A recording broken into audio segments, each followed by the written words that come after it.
Welcome to the WWE Podcast, your place for the most passionate wrestling analysis on the web. Just turn Roman heel. What is WWE waiting for? When other wrestling podcasts put you to sleep, you can count on the WWE Podcast to keep you engaged and asking for more. I've been watching wrestling for over 20 years, and that was one of the best matches I've ever seen. If you're easily offended, this may not be the show for you. Whatever happened to the men being able to physically retaliate against the women in WWE? This is a fantasy environment. This is unlike any other wrestling analysis. So without any further delay, let's get the show started right now. All right, guys, welcome to the show, and thank you for joining me on this Money in the Bank Sunday, May 19th, 2019. Thank you so much for joining me, and today I have a co-host on the show. Her name is Mary Grater, and it was a great conversation about Money in the Bank, how she got into wrestling. We talked about the Firefly Funhouse, tons of different stuff, misbooking of Samoa Joe, and our love for Kevin Owens. Just so many different things that, let me tell you, almost 2 hours went by in the blink of an eye. And that is very common when you get two people who are together that love wrestling equally and have a history with it and grew up on it and are sticking with it through adulthood and will for the foreseeable future. So as WWE likes to say, it's then, now, and forever. And that truly is the case for a lot of us fans out there. So let's not go to the normal housekeeping stuff. You guys know the drill. You guys know where to find me, all that stuff. So let's just get to the interview, or the co-host, really. Not really an interview, but more of a discussion. Let's get to discussion on Money in the Bank, and hope you guys enjoy it. Okay, everybody, welcome back. And right now, I have a very special co-host for today to preview Money in the Bank. Her name is Mary Grater. She's a wrestling fan of over 30 years, so puts me to shame. I thought I was a big wig with 20 years, and so she's been watching wrestling for over 30, so she has quite a knowledge base to pull from. She's very passionate about the product, and at this time, I'd like to welcome Mary to the show. Hey, how you doing? Good, awesome. So before we get into Money in the Bank, let everyone know, just off the bat, how they can reach you on Twitter and any other social media that you want to plug. If you guys want to follow me on Twitter, my handle is @MareBare, MARE_BARE, not like the bear, but bear like naked. and then my Instagram is @Poppins311. Awesome. So, guys, check her out there. I know that I will be. So, let's just get right into the reason why you became a wrestling fan. We'll get to Money in the Bank in a second, but I always like to ask this to people who are new to the show. What brought you into wrestling? I know before we pressed the record button here, we briefly spoke that you were pretty much brought up with it, and it was a part of your life every week. And yeah, pretty much. My father, I have two older brothers that are much older than me, 12 and 7 years older. So you can understand that there was kind of generation gaps and things that we didn't really do together. But wrestling was something that we all watched together. My father was a huge wrestling fan. Was watching it in the 60s and the 70s before I was born. So it just kind of became a thing where it was on Sunday mornings. Like we had like one of those little black and white TVs in the backyard when I was hanging with the kids in the neighborhood. And, you know, I watched WCW with my dad in my early years and stuff like that, and watching WWE, obviously, or WWF at the time. So it was just kind of always on in the house, and it was kind of a bond between me and my brothers when we didn't really have that much other in common when they were so much older than me. I love hearing that, because I don't hear that often, that it's you know, that you were brought up with it. And typically it's, well, you know, I had to watch it on Saturday mornings alone, or maybe with a brother or a sister, but it was a family affair for you. That's pretty awesome. Also, the kids that I have a 2-family house, so the kids who grew up downstairs from me also watched it. So I watched it with them. They were actually more closer to my age than my brothers actually were. So yeah, it was just always around. It was just always something that was in the environment. Wrestling was always on. You know, we got the bootleg VCR tapes of pay-per-views on closed circuit when we didn't have cable. My dad would borrow it from friends and stuff like that, and we watch it. So yeah, it's just always been a constant in my life. So what would be, if you were to look back, like what was the thing that grabbed you? Was it a particular program, a rivalry? What was it that really you were like, okay, I'm hooked for life now? I mean, when we were younger, I don't know if there was something particular that grabbed me. I was, and this is really random, a huge Brutus Beefcake fan when I was growing up. I don't know why. Once I got into the Attitude Era, I was kind of like touch and go because I was a teenager in high school. So like it wasn't a constant, but like I remember watching WCW with my dad, and we were very big Hollywood Blondes fans. So I knew Steve Austin before Steve Austin was Steve Austin. So he was a constant that I remember. I remember Mysterio in WCW. It wasn't necessarily somebody or a storyline. I mean, the Hogan Ultimate Warrior storyline grabbed everybody, I guess. But I mean, I'm kind of a weird person where I'm not a huge Hogan fan, and I wasn't a huge Hogan fan when I was younger. So it was more Bret Hart, Shawn Michaels. The Rockers were absolutely one of my favorite tag teams growing up. So it's kind of just, it was just always around. It's just like, oh, what's your favorite, And there were people in school. I got made fun of by the boys in school and girls because I was like one of the people who watched wrestling, but it was there. It was just something that was a part of my culture, and I just always loved it. It was just over the top ridiculous, superhero stuff. So it was just, that's it. And that's what you have to really just take it as. And that's why, I don't know why, out of all forms of entertainment, that wrestling fans get the baddest rap and take the worst, like, just criticism from people, when honestly should be one of the most respected forms of entertainment, considering the guys and gals that put their lives on the line on a daily basis. And one slip, one miscalculation could leave them paralyzed or dead. I mean, some of the things that they do is just mind-blowing. So before we get to Money in the Bank, just one last question. What would be some of your favorite memories when you look back at your wrestling in the past 30 years? Like, when you look back, you're like, oh man, that was awesome. I mean, when I was younger, like I said, that Ultimate Warrior Hogan match, I forgot what WrestleMania was, but do you remember when they used to have the breaks that they used to have, because WrestleMania used to be so long? I wish they would do it now. They had intermission. I just remember that. I remember Ricky Steamboat and Savage, it was Savage, I think, when Ricky Steamboat got his windpipe kicked in. I don't know if you remember that. That was a huge thing. My brother was a huge Ricky Steamboat fan, and he was crying. He'd probably kill me if I say that, but he was really perturbed by that. We used to fake wrestle. I used to be Miss Elizabeth. There's just a lot of things. I mean, recently in the last 10 years since I've been watching wrestling again, because I did fall off after Chris Benoit died, not to bring him up, but kind of killed the innocence for me. It's always been a childhood thing for me. It was the one thing that was from my childhood that graduated into my adulthood. So I stopped watching, but seeing CM Punk for the first time blew my mind. He's one of my favorite wrestlers. I know I shouldn't mention him either, but he's the reason why I watched during that period, because it was really bad. AJ Styles showing up at the Royal Rumble a couple years ago, I marked out, the Hardy Boys and Edge. I could go on, but there's a lot of things, those pivotal moments that make wrestling worth it. You know what I mean? Everybody's kind of down on the product right now, but you keep watching because there's going to be a moment like that. And that's what I love about wrestling, because it sucks you right back in. Just when you given up hope about something crazy happens that you wouldn't ever expect it to happen. So that's just it. And that CM Punk moment in Vegas, in 2011, somewhere around 2012, when he had the infamous pipe bomb promo, and he sat on stage, and people were mystified by that, because as you just said, for years, I mean, it was kind of a bland, vanilla product. Even when he was there, he was the only thing that, in that time period, not towards the end when he left, but at that pivotal moment, there was nothing going on, man. Even his straight edge society stuff, because I had to go back and watch that when I started watching again.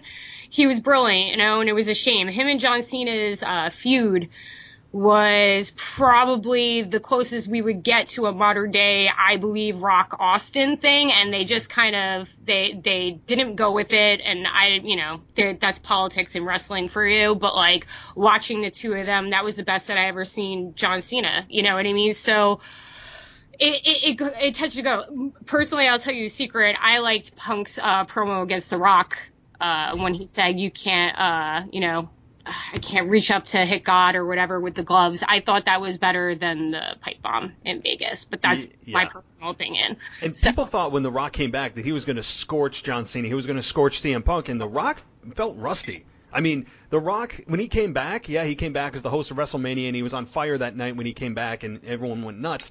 But since that time, I mean, he went toe-to-toe with John Cena, who, to me, is one of the best, if not the best in the business when it comes to promos. I think he definitely outwit The Rock when it came to that piece of it, and as well as CM Punk. CM Punk, who, everybody, watch out, he may show up in AEW. That's the latest. I hope so. Yeah, me too. I mean, can you imagine the press and the viewership that would spike for AEW if CM Punk were to show himself, maybe a Double or Nothing, he's leaving money on the table. I mean, I know he doesn't ever want to, wrestle again, or I think that's just in the contents of WWE, but like, it's the same thing when Daniel Bryan's contract was almost up. WWE knows that if you have like Daniel Bryan or CM Punk somewhere else, you kind of got stiff competition, and they have competition right now. Money in the Bank is kind of being shadowed by all the stuff that's going on politically and money-wise with federations right now. But yeah, CM Punk and John Cena and The Rock. I mean, The Rock, the problem with The Rock, I felt when he came back, is that he was scripted. He became a caricature of himself. It was like he wasn't edgy Rocky. He was Rocky, but he still had his writer, and he had to fit into a PG era. I mean, I believe that's why Steve Austin isn't around as much as we would like him to be, because he could be on the show in some sort of form. Rock just felt rusty in the ring. Well, he looked rusty in the ring. He was gassed the whole entire time. He's huge now. He's a movie star. But I mean, as far as the mic goes, Punk owned him that night. He owned him, and that's why that's my favorite promo by him, because he took down the Great One. And people can disagree, but if you go back and watch that promo, CM Punk owned him that night, because he was making ice cream jokes and stuff like that, and Punk was just straight out, "I'm going to kill you," So. Mm-hmm. Yeah, no, that's and you know what, like. The Rock coming back, as you just mentioned, he didn't, like you just said, he was a character of himself, and I think he was playing a wrestler rather than feeling like he was a legitimate, authentic wrestler. He was like playing to play himself. It did feel very disconnected for me. I mean, is it awesome when The Rock comes back? Of course. Absolutely. I will watch. I love it. But you just feel like he's kind of like winking and nodding to the people that like, who are actually, connected to him outside of this business, that go, oh my God, you're getting back into that stuff. So I feel like he's not 100% into it every time he's there. But all right, so we're getting way off track, but see, I love this stuff. This is great. I mean, this is what's great about wrestling. There are 400,000 ways to go with wrestling, and each one of them leads down a road of like a 4-hour conversation, and that's what's great about wrestling, especially when you're talking to fans who have been watching a combined 50 years. I mean, it's awesome. So let's get to Money in the Bank, which is actually airing as we speak right now, but we are going to play this clean, and we are going to have our predictions and thoughts on these matches. So let's just start right at the top of the card, and I will toss it to you, Mary. The Raw and SmackDown Women's Championship, actually specifically the SmackDown Women's Championship for Becky Lynch versus Charlotte Flair. What are your thoughts? I think that Becky is definitely going to drop a belt tonight. I don't think they're going to continue with this double championship, and I think out of the two, with her and Lacey Evans, I think she's going to drop it to Charlotte. They want Charlotte to be a champ. And I think Lacey Evans, honestly, it's too quick for her, but they've done crazy stuff before, so I could be completely wrong. But they just want, I feel like in a way they are trying to create like a crazy feud between Becky Lynch and Charlotte, and they have. It's been going on for a while now. We're going on almost a year and a half since, SummerSlam is when Becky turned. So I just feel that, she's not holding on to both titles tonight. So I definitely think that Charlotte has the upper hand in this, because they love Charlotte and they want to make her the greatest women's champ of all time, because she's a Flair. I agree. I'm on board with you on that one. I think that as much as we all love to say Becky Two Belts or wherever that catchphrase actually came from, I actually don't even know if it was. I don't even know where it came from either. It just kind of started saying it. It came up, and I'm thinking, like, I don't know if this was a organic type of nickname that they gave her, or if it was manufactured by WWE. But I don't know. Like, it's catchy, but I don't really like. I'm not in love with it. Like, I'm not going to be really sad that we can't use that come tomorrow night. So I'm with you. I think she drops the belt to Charlotte because I think they need to, create distance from each other. As great as they are together, the chemistry they have, the back and forth promos, all of that. I mean, there's no denying that they are peanut butter and jelly together. They are great together, but I think it's time that they go their separate ways. Becky drops a belt, fine. Have Charlotte take it, run the SmackDown end of things as the queen, have her, go into SummerSlam even as champion. It's time just for these two to take separate roads and take separate roads for at least 6 months. I mean, I just need a break from this. Yeah, and I think that she does drop the belt here, and I think that's a good thing because we're not going to have to see Becky overexposed in 2 different programs with 2 different people every single week. So it's fine. We've had our celebration with her winning at WrestleMania. It's time to just separate these two and make Becky feel special when she's there instead of overexposing her. Yep, absolutely. I totally agree. It's time they took a break. Like every great rivalry, excuse me, I can't speak sometimes. Every great feud always has breaks in between them, and they go their separate ways and they run or rule whatever henhouse they're in per se. So I think that at this point they need to let Becky and Charlotte be separated and build up the women's division again, because I feel like there's been a lot of backtracking since the whole women's revolution started, and we need to start seeing more faces having more title opportunities. Exactly. I mean, it's just a matter of also giving other ladies an opportunity to get in a title picture that doesn't just revolve around a single champion with 2 belts. So I think we're on the same page here. Definitely. The Universal Championship, Seth Rollins and AJ Styles. I'm going to take my opinion on this first.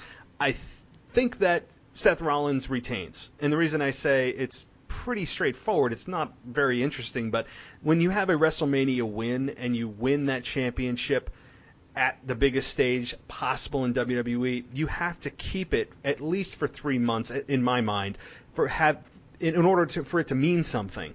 And Seth Rollins finally overcame Brock Lesnar, and now he's going to face AJ Styles. Why they're giving this match away so quickly is actually kind of stunning to me. You'd think this is more of a SummerSlam match, that they would have kept these two apart on Raw and then have them come together at SummerSlam, but we're getting it early. I'm fine with it. I think this could easily be the match of the night.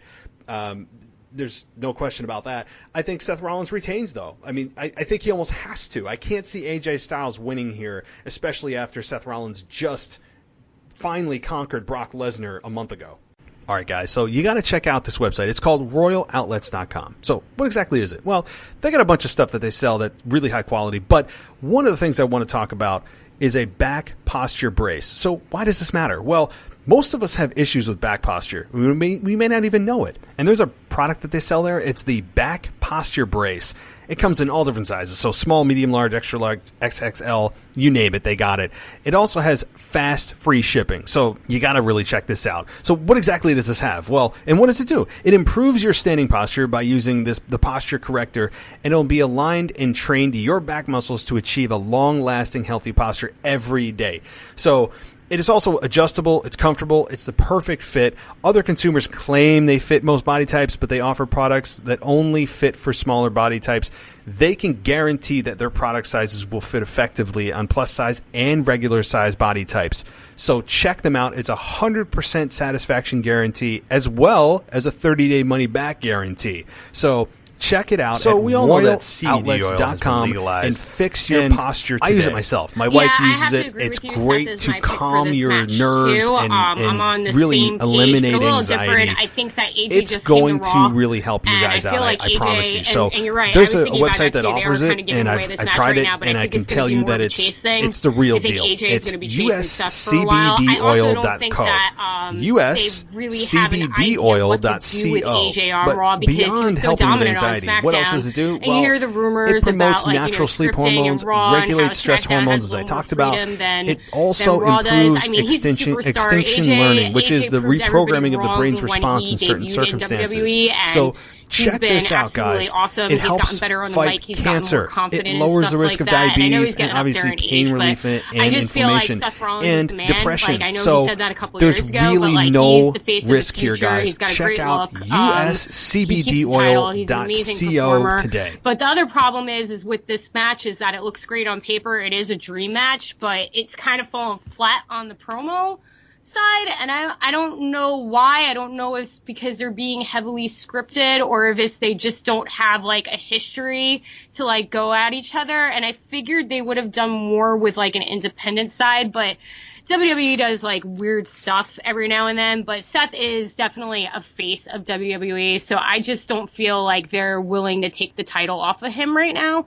And I'm with you on that. I totally think Seth retains. I know he overcame Brock Lesnar. Who knows what's going on with that if Brock's going to be back. So going into SummerSlam, we don't know what this is kind of setting up tonight's pay-per-view is like basically the road to SummerSlam starts. So I totally agree. I think AJ is going to kind of be after him, or they have something else in mind for him. But I think he comes back up against Seth, and he eventually will take the title from him. Yeah, that very well could be. I haven't really thought about long term, but you're right. This is kind of like the Survivor Series to Mania that is Money in the Bank to SummerSlam. I mean, that's kind of where we're at right now. To me, I mean, I think of SummerSlam or Survivor Series as where the seeds are planted for SummerSlam or for WrestleMania. So, yeah, I'm with you too that the build to this match is a bit disappointing. Maybe that's also, like you said, is where this feels a little bit flat. The promos have been, as you just said, like some have. The only thing that I really took from it of value was when Seth Rollins mentioned to AJ Styles, hey, you call yourself the face of SmackDown. SmackDown was doing pretty damn good before you came here. And, I mean, it's true. I've been thinking about that, too, that, he calls the house that AJ Styles built. And I'm thinking, well, SmackDown originated, in 1999? Mm-hmm. And it was pretty damn successful for, 15 years before you got here.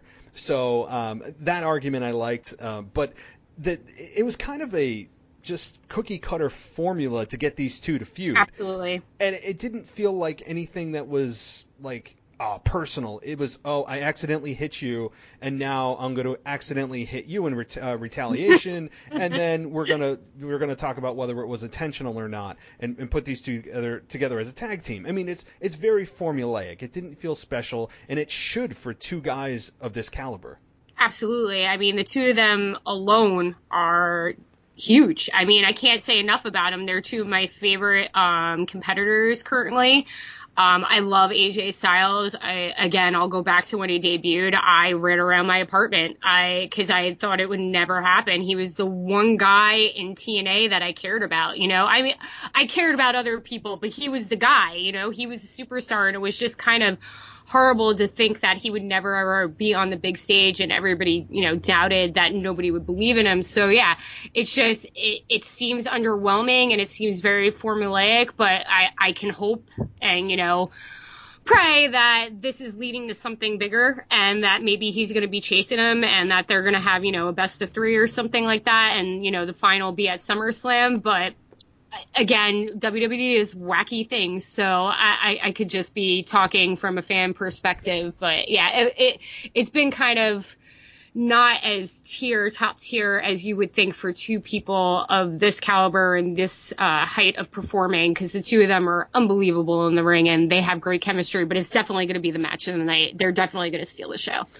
I hope so. I mean, I thought about that too when AJ Styles went against Shinsuke Nakamura, and I was disappointed several times. I mean, that was a match. Oh, I can't wait till those two face off, and now Shinsuke Nakamura is basically in oblivion on SmackDown Live. They've done Shinsuke wrong from the second he got called up to the main roster. It's just one of those things where they don't, NXT doesn't translate to Raw and SmackDown, unfortunately, and they just don't get certain things, and they are, like you said, there's a formula or how they do things. So Shinsuke has had a terrible run since he's hit the main roster, in my personal opinion. So Yeah, I mean, he, as great of a performer as he has definitely underwhelmed. I don't think all of the responsibility can be put on WWE for that. I think that Shinsuke Nakamura has to take a little bit of the blame here for really being underwhelming. I mean, yeah, his limited English doesn't help. Obviously, Asuka's kind of in the same boat. Yes. I thought he started to catch something finally when he came up with that no speak English, like, yeah, the heel turn. That was hilarious, and I was like, yes, like you could use that for a million different things, like that you don't understand something conveniently, and you can use that as the phrase, and it's comedic, but it's also can be very arrogant to use, and I don't know, I thought he would catch something with that, and it just kind of petered out, and now he's still with Rusev, and they're losing on a weekly basis, so but. All right, I'm going to toss this one to you next, and that's the WWE Championship with Kofi Kingston and Kevin Owens.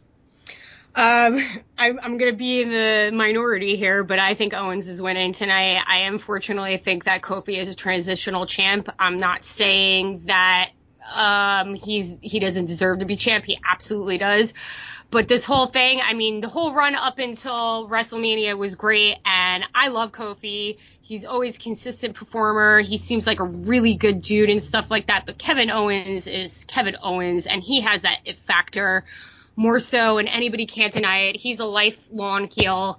He came back from injury, and it just kind of seems like for some reason they're sweet on him. I mean, he cuts promos like no other, like he's basically my CM Punk now. Like, I love Kevin Owens. That guy is amazing, but I just feel they kind of put Kofi, they put the title on Kofi just because they didn't want the same mistake that happened with Daniel Bryan. And I know that Daniel Bryan probably had a reason why Kofi Kingston got the title, not that he isn't deserving, but I feel like they don't know where to go with him after that. So it's going to be a transitional thing, and it's unfortunate, but I think that Kevin Owens is in the right place at the right time, and I think he deserves the title. He was a great Universal champ, and I just feel like he's going to take the title home tonight. This is not an easy pick, and most people are saying, Kofi has to win. He just got the belt, but when you think about it, does he really, though? I mean, the fans have had time to celebrate and go, yay, Kofi got a good feel-good moment at WrestleMania. We all got to cheer with him. He all got his family in the ring, all of it. So is the bloom off the rose now, and the better choice is Kevin Owens to move forward? You can make a damn good argument for that. I am very hesitantly going to go with Kofi Kingston, but that's by a frog hair. Like, I really... There was another analogy, but it's a PG show. I really can't think of a closer pick on this because there is a really, really good argument for Kevin Owens here, and you just outlined it. Kofi Kingston, has he been a bad WWE champion? No, he hasn't. I think he's done. Great. He's been great. He's that feel-good guy. He's the ultimate babyface right now. He's the guy that has scratched and clawed, never had a championship match in his entire 11-year career, has been the good soldier, has made WWE a ton of money, especially with his being involved in the New Day. There's a lot there that you could make an argument for Kofi, too, that, he deserves to have a longer reign. But obviously, Kevin Owens is also on the table here for being deserving, and he's a great talker on the mic. Yes, he's not in the best shape. I don't care. I don't think WWE should ever. Like, I hate that argument about people's size and shape and stuff like that. That guy can do things that I wouldn't have thought possible for somebody his size, and he's slimmed down since he's been gone and when he was injured and on the shelf. But it shouldn't even matter. I mean, that guy. The things I've seen when he came to NXT was like the first real introduction. I knew who he was. I'd seen a couple indie stuff with him when he was with ROH, but like when I saw what he was doing in NXT and like just doing the jumps and all that stuff, I was just like, holy crap, you can't deny somebody for just being agile. Like, he's just an agile dude, and he deserves it. And like you're saying, I'm sorry I cut you off. His mic skills are, top par. I knew the whole babyface thing was a gimmick. He is one of those guys that always will hopefully keep him a heel, because that is where he shines, and he's great, and he's quick and he's witty, and he's just a dominant person to be a champion. Kofi Kingston, yes, he's ultimate babyface right now. He doesn't have that dominant feel to me. You know what I mean? I wish he would be, but against Kevin Owens, I can't see him beating Kevin Owens for multiple reasons. Kofi has the feel-good moment that Daniel Bryan somewhat did at WrestleMania 30 when he beat Batista and Randy Orton in the triple threat. He kind of has that momentum with him. And to kill it now, like I said, this is where it's so difficult to decide. To stop that momentum in its tracks right now, I don't know if that's the best thing for WWE, but we're outlining why Kevin Owens is so awesome, and he is, because he's one of the few true heels left. I think Samoa Joe is also in the same boat. He's getting a massive disservice, and we'll get there. But I think Kevin Owens, like you just said, you look at the guy and you're like, no, he can't do these things. And then he does them, and I'm like, with that body, and I don't care how he looks, but you would never, ever assume that he can do the things he can do with the shape that he's in. And I don't care. I think he is to me, one of the most underutilized guys on the roster. It deserves a massive long reign as a champion, and it could very well start here. I'm fine with it if it does. I just don't want to see him in the role that he was with Braun Strowman, when really Braun Strowman was being the bully, and for no reason just going after Kevin Owens, tipping him over in porta potties with bathroom humor, all that garbage. I mean, he did nothing to Braun Strowman, and yet we're supposed to side with Strowman. I guess that was part of his heel turn that never worked. I don't know. But you're right. Kevin Owens is a heel through and through. We all knew the babyface was an act. It was just a matter of when is the other shoe going to drop. And I think, while you could say, well, it dropped a little soon, well, we all knew it was coming anyway. And this may be the reason why, to get the belt off of Kofi. But we'll see. I am very torn. I would not put money on this match if I were anybody. This is one where I put the money in my wallet and keep it there, because I really don't know, but I'm going to say Kofi Kingston. I mean, going real quick right back to it, it is a hard decision. I mean, they could just keep it on Kofi. I wouldn't be surprised if they do. It's not going to be like I'm going to be like, all right, but what you're saying about Kevin Owens was my guy for a long time, who I thought was going to dethrone Brock Lesnar. I thought it was perfectly logical. Brock Lesnar is this huge guy, and he's a beast, and nobody compares to him, and size and quickness, and it's Brock Lesnar, But the whole time, if Kevin Owens didn't get injured, I thought that Kevin Owens was the guy, Kevin Owens, it was believable. That's the other thing. Kevin Owens is a beast, even if he's not in incredible shape like Brock Lesnar is, or totally muscular. He has the size, he has the ability, he has the agility, and he's a smart wrestler. So like I said, I won't be surprised if Kofi wins tonight or retains, but I'm going with Kevin Owens. And he's got the mean streak. Yeah, he may not be able to outpower you, but he's got the mean streak, that power bomb on the apron, yes, the relentlessness, the ruthlessness, the psychology in the ring. That's where Kevin Owens makes you believe that he's a true badass. Absolutely.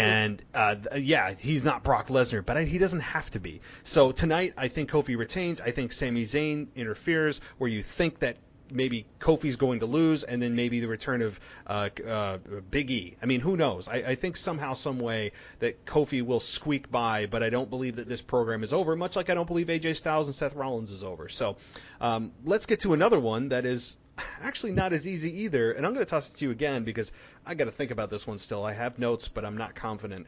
Roman Reigns versus Elias. I mean, I think this is easy for me. I think it's Reigns. Maybe that's a biased thing. Every time I have thought, since Roman Reigns has gone solo, that he's going to lose something, he wins.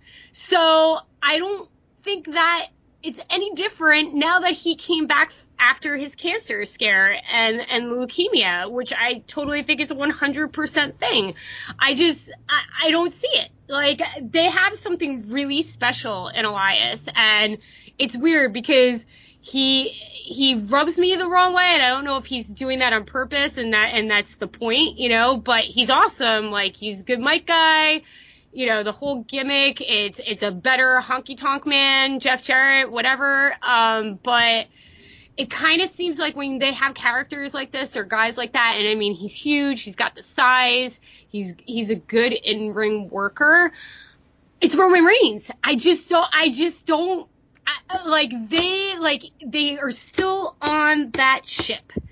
And it's unfortunate to me, and this is a personal feeling, I feel like them continuing doing promo packages and video packages about him coming back from the leukemia scare is in bad taste at this point. Like, I thought they were going to, like, okay, for, like, the first 2 weeks or whatever, 3 weeks, okay, yeah, like, whatever, they're going to talk about it, and then just move on, and just let it be Roman Reigns, you know? And they're continuing with it, and it bothers me that they're milking it, because I've never had a personal problem with Roman Reigns. I think he's a great in-ring performer. I think when he's not super scripted, he's okay on the mic. But it's just something that they won't let go with him, and I just don't think he can lose. And I can't see Elias winning tonight. Like, I want to. I really do. I think it would move the story along, you know? But it's just another notch on the belt for Roman Reigns. And that's how I view almost everybody that Roman Reigns fights, unfortunately. And that's why I think there's still backlash, you know? Because you want to see him struggle. And I see Roman Reigns winning tonight, not Elias. So... yeah, now, there's so much I want to say. So when you say they, I think we really should say he, because I think that one person is Vincent Kennedy McMahon, yes, who just will not, for whatever reason, just get off of this Roman Reigns bandwagon. And they have all the reason in the world now to try to use, and unfortunately at this point, as you said, it's kind of in bad taste, kind of exploiting the cancer that he had beaten, and good for him. I think that's awesome. Am I going to cheer Roman Reigns now? No. I think what's happened is that the guys, and let's be honest, it's mostly the male audience, the 18 to 34-year-old demographic of men who have stopped booing rather than that demographic cheering. So while the reaction may be more positive, although it started to go the other way, I think it's just the fact that that demographic that booed him is just silent while the women and children get to cheer him. And I think that's more of it than my demographic who are now like, yay, go Roman. But you're right. Like, this is a train that Vince McMahon just will not get off of. And I am all for Roman Reigns being in. Never, ever have I ever said that Roman Reigns should be fired, moved to NXT, demoted. Never. Absolutely not. Never. That's not. I think he is easily one of the best talents that WWE has as a whole. Are his promos lacking still? Yes. Is he really good in the ring? Yes. He has the look. He has the really silky hair, the steel blue eyes, all of that sex appeal that the women love, but he is still not yet connected with that 18 to 34-year-old demo that WWE, well, actually older than that now, that WWE seems to kind of shove to the side at times when they decide to handpick their guy. And right now, Roman Reigns still seems to be behind the scenes their guy. Like, they're still grooming him for the now Universal Championship on Monday Night Raw, which eventually will end up with probably Seth versus Roman. Mm-hmm. But again. Yeah, and again, I think when you put Roman Reigns in the ring with Seth Rollins, guess what's going to happen? You're going to go right back to pre-cancer reactions. Yeah, I mean, absolutely. And yes, he has definitely improved on the mic, as you said. Less scripted is always better for him, but he always, even when he's not scripted, you can tell it's more of Joe speaking than Roman Reigns, the scripted character that Vince McMahon is obsessed with. It still feels like he's not interested or excited to be there. He just kind of like is so laid back that it comes across as, well, yeah, I mean, when I'm here, I'm excited, but when I go home, I don't really think about any of this. Like, I'm just here because this is my job. Like, I want it to feel like this is his life and death, and I don't get that. I don't get that from Roman Reigns. So my pick after all of that is still Roman Reigns. I was hesitant because they're clearly trying to position Elias as a formidable threat. They have yet to do that with Roman Reigns beating Drew McIntyre very, very easily at WrestleMania. I think that this is the same thing's going to happen here. Elias will put up a good fight. I actually forgot that he was a wrestler because of how, I mean, he comes out, I'm like, oh, he came out in like a wife beater, and I'm like, oh yeah, like he's not just this guy that, for 6 months straight comes out and, plays a guitar and runs down the city that he's in, or the sports team that he's, that's local. I'm like, oh yeah, like he can wrestle. And is he great in the ring? No. But I think that he can be a serviceable opponent for Roman Reigns. As you just said, kind of a stepping stone or a notch in Roman Reigns' belt on his journey to the Universal Championship. Yeah, I mean, the other thing with Roman Reigns is that, like, you got to look at the history. They've had so many opportunities to make Roman's character better. I mean, going back to Royal Rumble 2015, I mean, like with Batista, and that was the whole beginning of the Daniel Bryan stuff and the CM Punk stuff and like all that stuff. I mean, I said it on Thursday, he teamed with the Usos, and I tweeted out, I was like, right now would be a really good time for them to run with this. They're cousins. They're Samoan. Have Roman be the leader of a Samoan stable.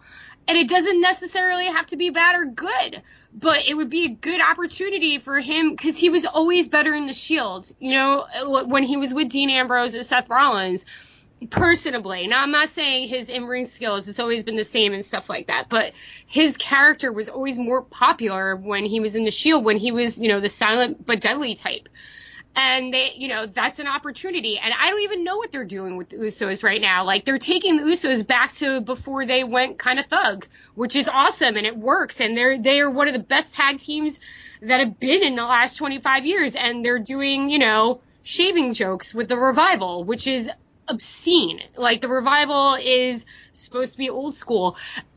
Again, I say it's Vincent Kennedy McMahon, and it's getting, that's why I said earlier in the podcast that this pay-per-view is supposed to be super important. It's one of the top 4 now. Like, you can switch out Survivor Series at this point with Money in the Bank. In my personal opinion, Money in the Bank is more important than Survivor Series. And they just, it's kind of in the shadows right now because all these rumors are going on and all this stuff is going on with people asking for their release and people being fired and stuff like that. And Vince is Vince, and he created all this world that we love, but it's kind of time to, like, step aside, and that's kind of outshadowing this pay-per-view right now. So anybody watching this is obviously going to think Roman Reigns is going to win, despite whatever we just said for the last 5 minutes. Yeah, I think we can talk until we're blue in the face about Elias possibly winning, but yeah, the more that we talked about it, it's kind of a slam dunk. This is one that if I did bet on this, I think you'd be pretty safe on Roman Reigns winning. Now, that's not to say that Elias can't, or Roman Reigns can't win via DQ, where Elias, ends up brutalizing Roman Reigns with a chair, and Roman Reigns gets the de facto win.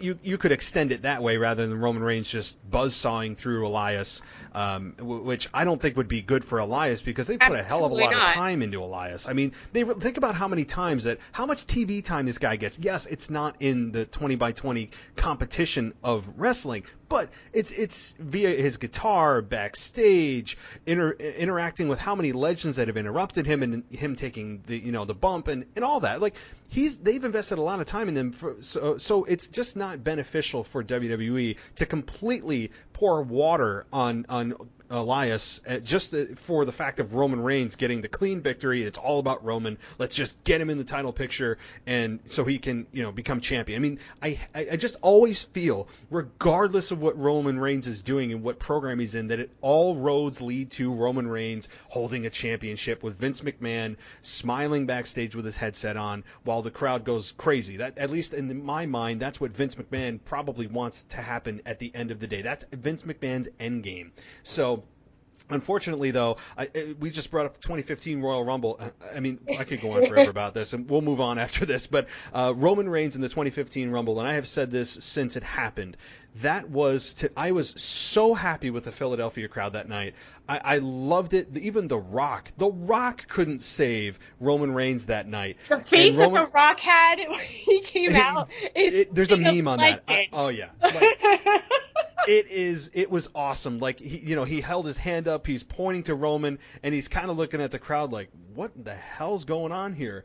And it was awesome because even The Rock was like, I did not see this coming. Roman is going about like nothing's happening, still with a stupid smile on his face. The Philadelphia crowd is completely destroying him, and yet they continue to move forward with Roman Reigns as champion in the WrestleMania main event. I was specifically talking about when Roman Reigns should have won the Rumble when Daniel Bryan didn't come out after he lost and Batista won. But that Rumble, but this is also, you're not listening to history. Like, I've also said with this whole Roman Reigns thing, look what happened to The Rock when The Rock first debuted. He was getting the same treatment, and they're cousins. So why wouldn't you go the Rocky die way with Roman Reigns? Like, you're so hung up on the Attitude Era sometimes, and like you keep bringing back all these people that nobody really cares about, and you don't really move on. And now you have Roman Reigns in the same situation that The Rock was in when he first debuted, and they made him this babyface, and everybody was like, "What?" You never know how somebody's going to shine unless you change them. And like, there are people that are supposed to be baby faces forever, and there are people that are supposed to be heels forever. I think it happens more so often with heels, but they haven't even tried it. And he's only been a heel when the Shield first debuted, and you still weren't even sure if they were heels or not. So it's just, again, we could talk about this all night. We could have a separate podcast about Roman Reigns' character. And it's a shame, too, because everything that you said about him is right. Everybody's like, oh, if you boo Roman Reigns, you hate him. No, that's not it. I feel it's unfortunate what they put this banner on him that clearly isn't working. And unfortunately, we live in a time and era where it's just, the fan is the fan, and they're not going to take it because it's a cult niche group of people that watch wrestling. And there are a lot of things that you could do to save Roman Reigns, but unfortunately, tonight's not tonight. No, it's not. And I've been advocating for him to turn heel. Just turn heel so we can hate you and then learn to love you. I mean, it's a simple formula. Why and on top of the fact that they fast-tracked him from basically being hidden in the Shield, where his weaknesses could be hidden, and he's that strong silent type, as you said, to fast-tracked to not even get an Intercontinental Championship right to the main event picture. And it's like, okay, so you bring in a guy that we don't really know that was in NXT for basically a cup of coffee, hides in the Shield. We all think, oh my God, he's mysterious. And then they fast track him to the main event above and beyond Daniel Bryan, who, that was bad timing for Roman Reigns, because you have Daniel Bryan, who is the grassroots homegrown boy that is a super relatable guy, really good on the mic, and we want him. He's our guy. And Vince McMahon's like, no. Trust me, you guys. This is the guy you're going to like. It also goes back to, not to cut you off, but it also goes back to Vince McMahon wanting his product. Roman Reigns is a WWE born and bred. It's the same thing with John Cena. Even though John Cena, I'm sorry, in retrospect now, even as much as I hated him during the years, he's WWE homegrown. Daniel Bryan's an indie guy. This all goes back to the fact that Vince is still looking for that guy. Every guy that's been, other than John Cena, that's been their huge thing, and The Rock has been somebody else. Like, Stone Cold Steve Austin was WCW, and he did everything for Stone Cold not to succeed. So it's just one of those things, and again, we could do a separate podcast about it. I'm getting all fired up now, so because I can see myself going down a road that I'm not going to come back. So let's move on. Let's move on to The Miz and Shane McMahon in the steel cage match. I'll give you my thoughts on this one.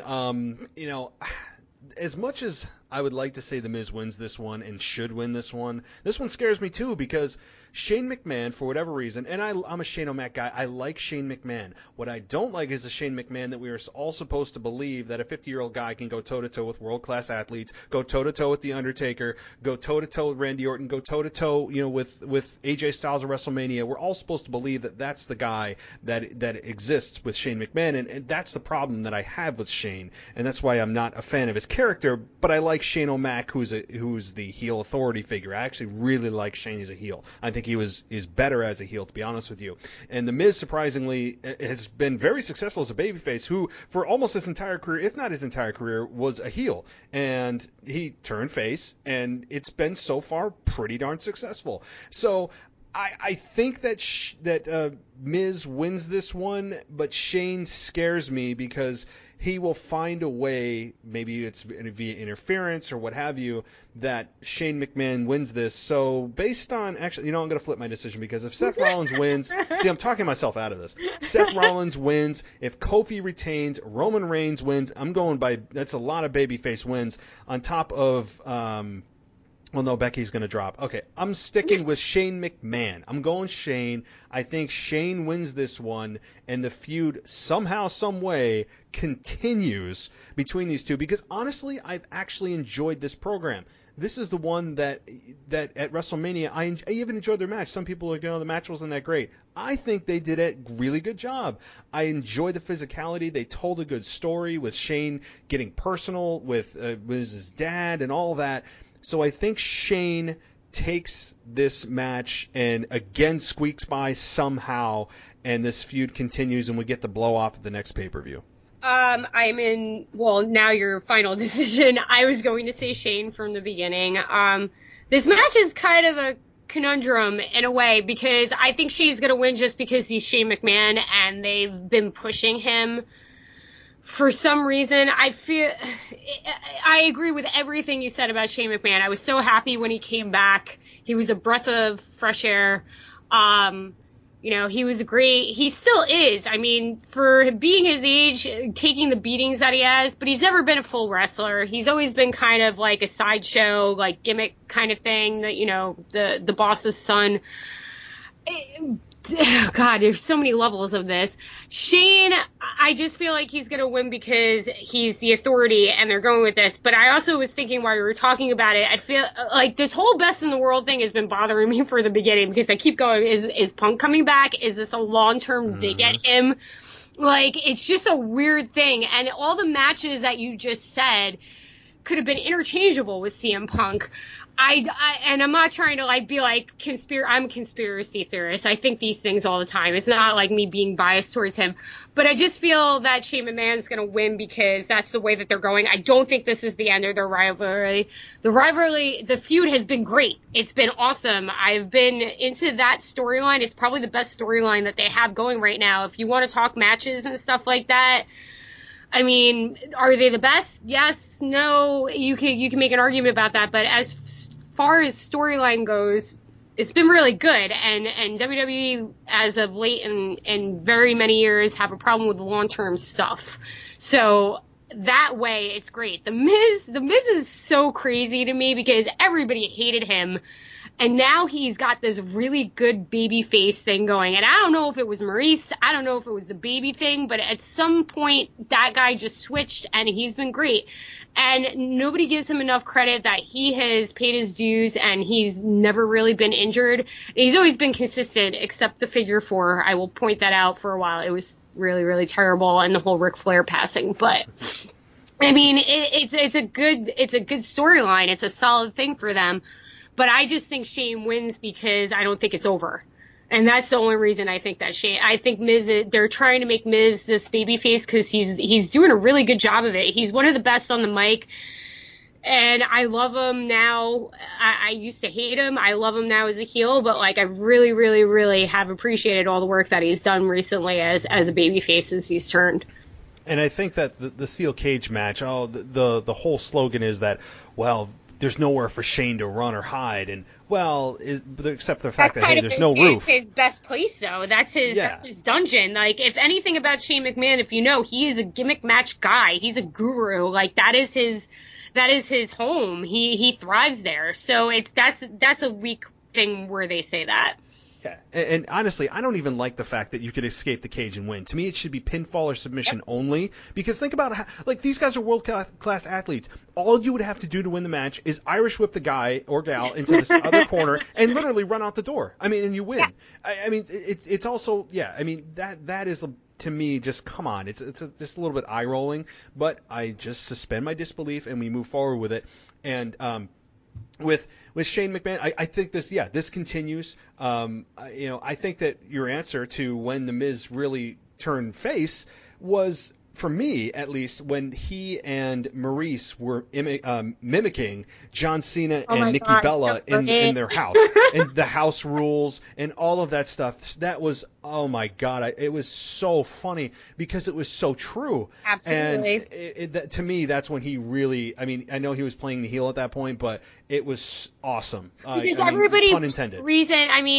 That's when weird face turns happen because everybody wants to hate John Cena and Nikki Bella. Like, it's just, like, you just want, if you watch, like, the TV shows, like, I tell everybody I hate watch Total Bellas and Total Divas. Like, you want to hate them, you know, you want a reason, and for somebody to pick out their flaws and to show the reasons why you hate them, yeah, it makes them face, makes them relatable.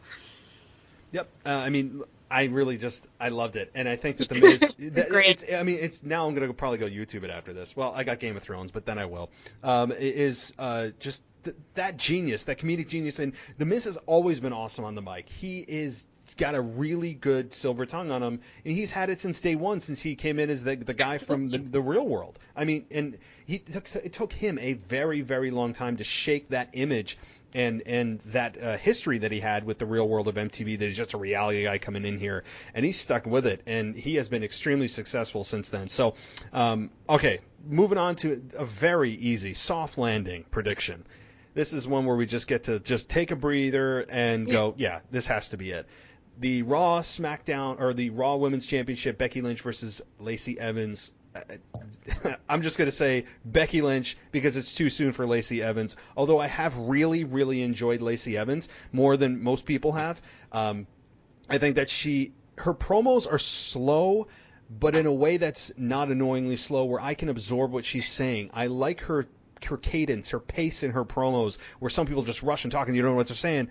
Lacey slows it down, and you know what she's saying. She's a sassy Southern belle, is a little bit hokey at times, a little bit, but I think she's got legitimate credentials. She was in the military. I believe she was a drill sergeant. I think in the Marines. I think she was a officer, maybe. Yeah. She was in military. I know that. Yeah, so she has military experience, which instantly adds credibility to her. It's a very unique gimmick.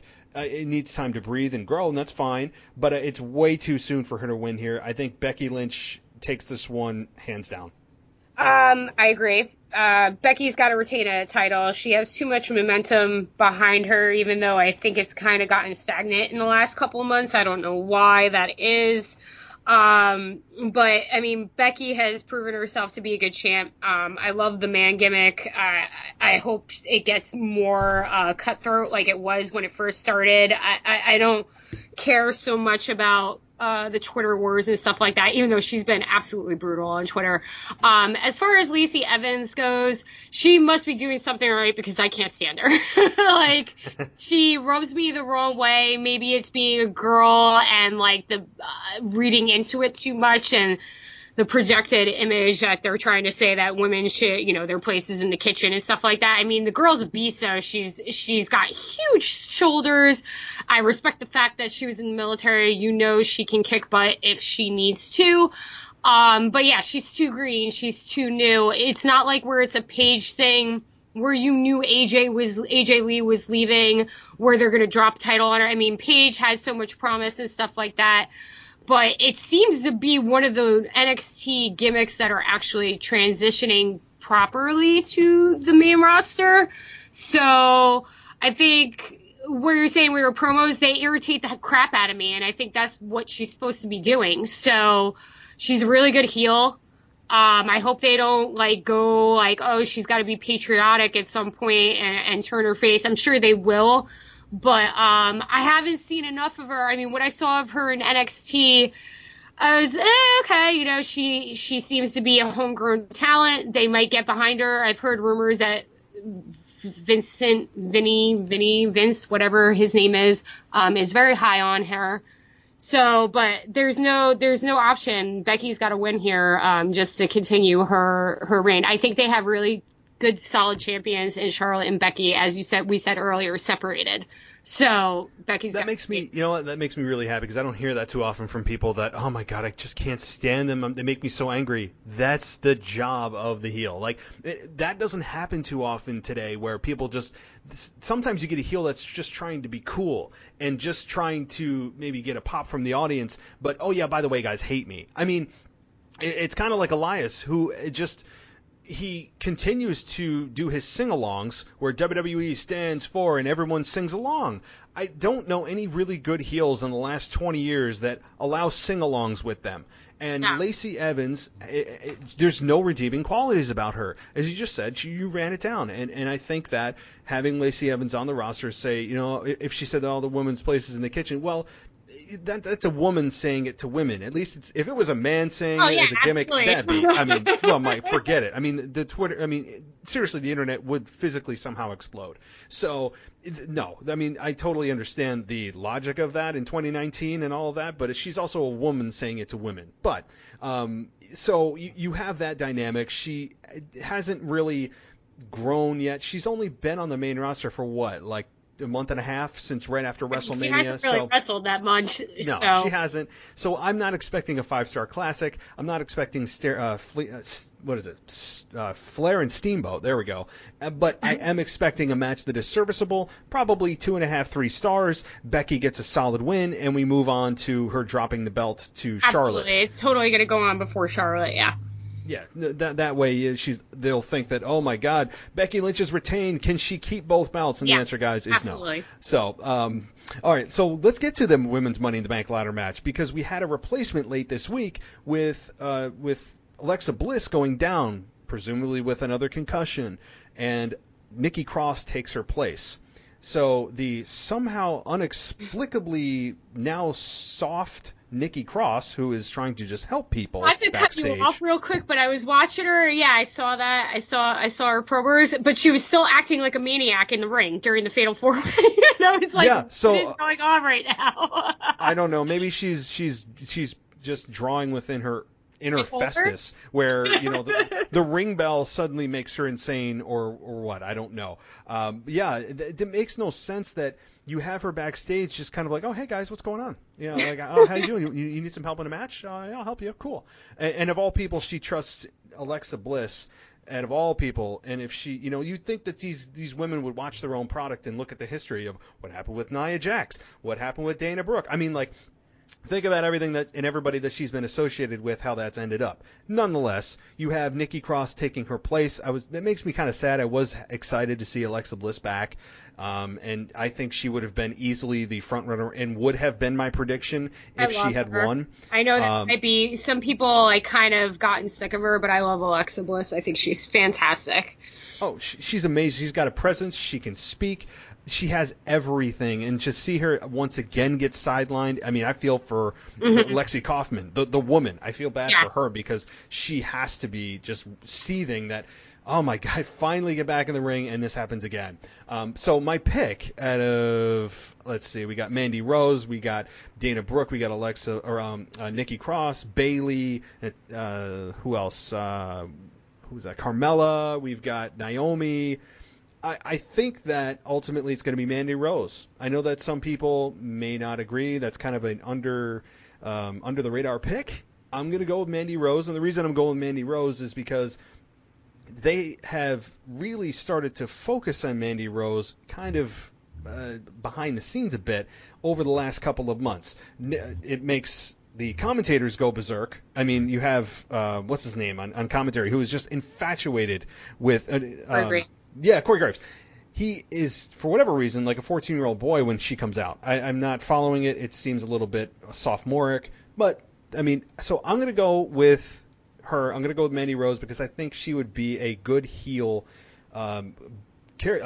briefcase holder, because I think this match, just like the men's, is designed for a heel to win. So that's my pick. What about you? This match is very weird to me, because there are a lot of, looking at it, it's just random names, other than, because, like, you have, like, Natalya and Naomi, who are, like, the veterans in the match, like, if you think about it, and then you got Carmella, who won, stupidly. the first one. And then you got a lot of new people. And I still consider Bayley kind of new because she has had a terrible Raw or main roster run. Unfortunately, her gimmick does not translate to the main roster. And that's unfortunate, but I don't think there's anywhere else for her to go. Like, she's a great in-ring performer, but the person, like, the way she looks and stuff like that, unfortunately, she has nowhere, and it does nothing for me. She does absolutely nothing for me. I know everybody was a huge Bayley fan in NXT, but it doesn't work for me. I'm going to go kind of with you in a random person. I'm going to say Dana Brooke. I just feel like they have done random things before, and like they did it with Carmella, and they like sometimes putting things, they kind of did it with Alexa. Like, Alexa had a couple of rings, but like, you didn't think that Alexa Bliss was going to win the Money in the Bank. This is also a very new thing for the women. So I don't see them giving it to Natalya or Naomi, because why? I'm saying not that as me. I'm saying that as they just don't see the point of, oh, well, they're old veterans and stuff like that. Nikki Cross was just added to the match, who I absolutely think has this thing, if they figure it out right, will be a force on the women's roster. But like we just discussed, I don't know what they're doing right now where she's soft-spoken. It's unfortunate that she wasn't with Sanity. She was great being a woman and a bunch of crazy dudes. I relate to that so much. But I see Dana Brooke just because, like, she's gotten better in the ring. She's been kind of overlooked. There's been kind of talk about her lately. She's got a great presence, I think, to me, and I think they just, like, sometimes I put in WWE just random stuff, like doing the exact opposite of what you think's going to happen. So, I mean, I went with Dana Brooke. I do agree with the Mandy Rose stuff that you said, though. I get it. She's a doppelganger of Trish Stratus, and they've been looking for a new Trish Stratus since Trish left. So maybe it's her. Yeah, look, that's a very, very solid pick. And you're scaring me with my pick because, sometimes I'm like, I didn't think of that stuff. But I'm sticking by it. I'm not changing it. No, I wouldn't either. Mandy Rose is a good pick.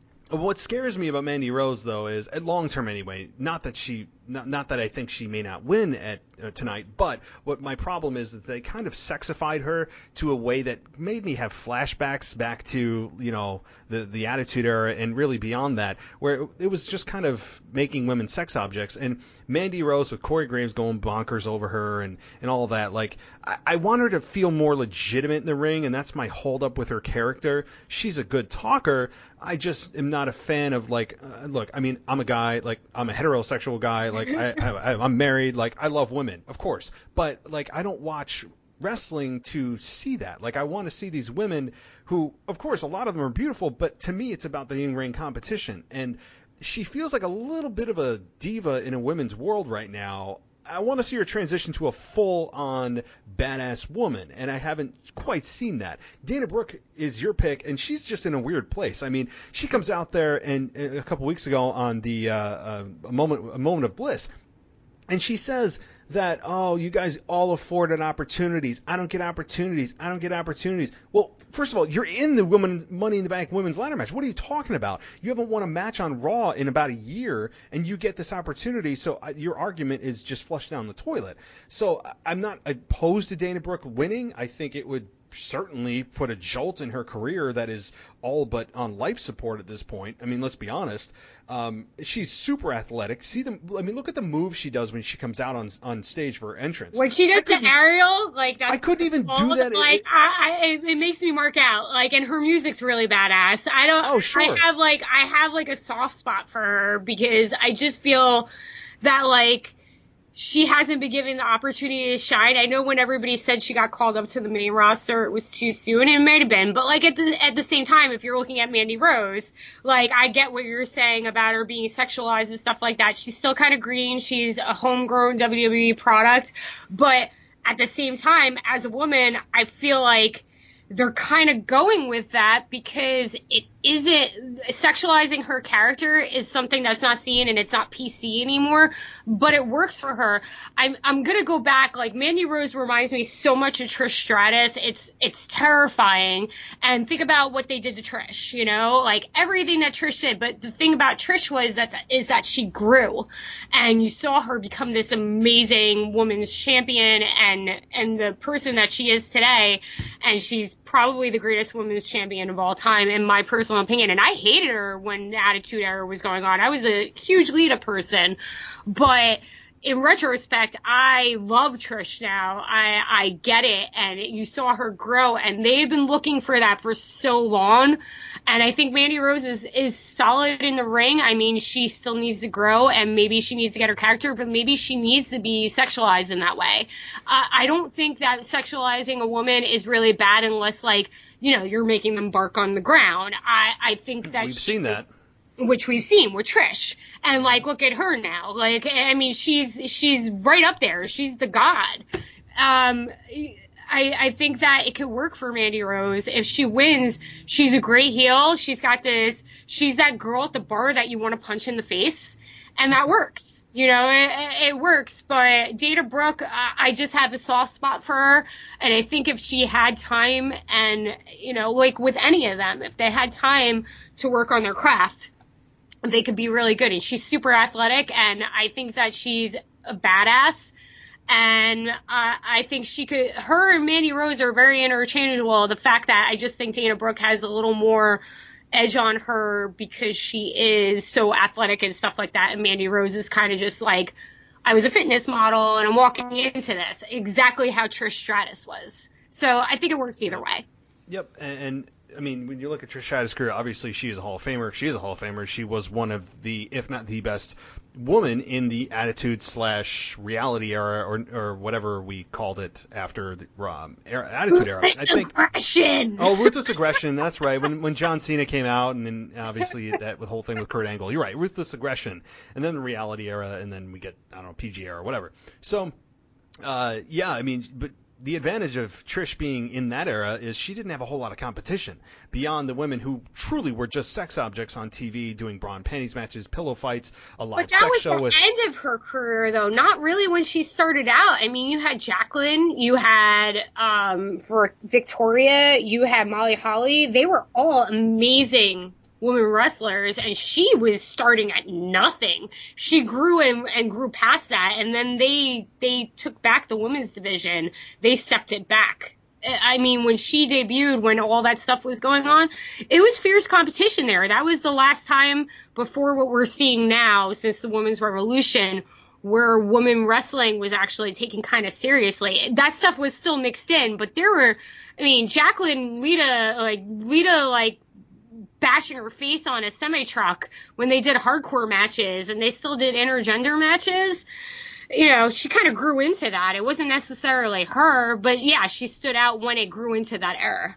Yeah, she made you care about the women's division in a way that was not typically presented as such. Like, yeah, I totally understand. Her and Lita and Jackie and Chyna to some extent. And Chyna, not her, absolutely Chyna. All legitimized the women's division at a time when it was mostly sexualized. So you're right. I mean, that's a good point. I just, as a whole, when you look at today's roster versus, 2000s roster, yeah. I mean, it's apples to pears. I mean, it's not the same environment. The athleticism of the women today, I don't even think it's an argument that it's exceedingly better than the women of the 2000s. But so yeah, okay, you're going with Mandy, or I'm going with Mandy, you're going with Dana Brooke. I somehow have a sneaking suspicion it'll be neither, and it'll probably be like Bailey or something, or it could be Nikki Cross, who then is manipulated further by Alexa. So I don't even like the Bailey argument, though, with the whole Sasha Banks stuff that's going on. I just don't see Bailey winning it, but that's the only reason why. But I won't be surprised. This match is so.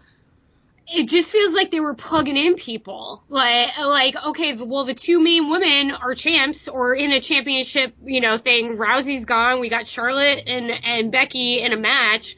Who else? You know what I mean? So, like, they just kind of pinpoint everybody, and it's kind of sad, unfortunately, that like they don't have, other than Charlotte and Becky, they don't have some other stiff competition, because it goes back to the argument Attitude Era, like everybody was pushed or everybody was promoted and everybody had their stage. There wasn't really people who were just like, oh, they're putting that person in there. It's a weird match, and it's been weird since they announced all the players in it. Yeah, it's a very odd combination. I agree. So let's move to the men's Money in the Bank ladder match. What's your take? I think McIntyre is winning. And other than the fact that guy needs to win it, and his presence and his heel, he's amazing. Like, I stop if it's on in the background. I stop when he's on screen, even if he's saying nonsense. It just makes sense. Everybody else doesn't make sense to me. Finn's got a title. Sami Zayn is kind of in limbo right now. Ricochet would be my second pick. But I think they're not going to pull the trigger on that, because they don't pull triggers like that anymore. It's got to be a very rare occasion that they pull a trigger on somebody who's so new to the roster. Baron Corbin, he's doing his job good too. I'm so over it. Although I love the Deep Six. I love his moves. And Randy Orton, like, really? Randy Orton's there less than John Cena is.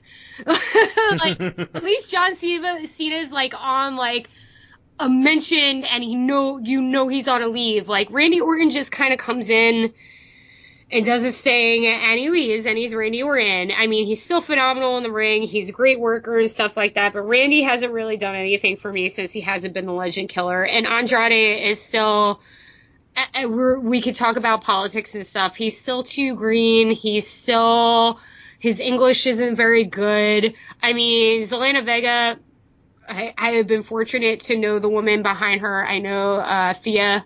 I've met her. I've spent time with her. She's phenomenal. But how much can they do for her? Why isn't she in the Money in the Bank match for the women?